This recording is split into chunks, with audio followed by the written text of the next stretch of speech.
Welcome to English Reading for Learning. The Missing Goat.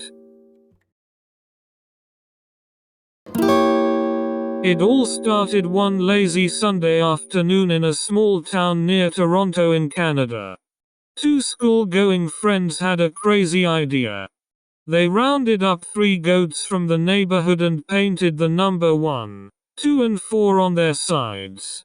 That night they let the goats loose inside their school building.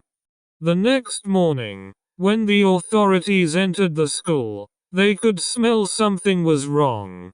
They soon saw goat droppings on the stairs and near the entrance and realized that some goats had entered the building. A search was immediately launched and very soon, the 3 goats were found. But the authorities were worried. Where was goat number 3? They spent the rest of the day looking for goat number 3.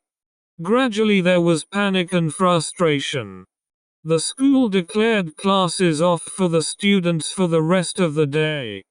The teachers, helpers, guards, canteen staffs, boys were all busy looking for the goat number 3, which, of course, was never found.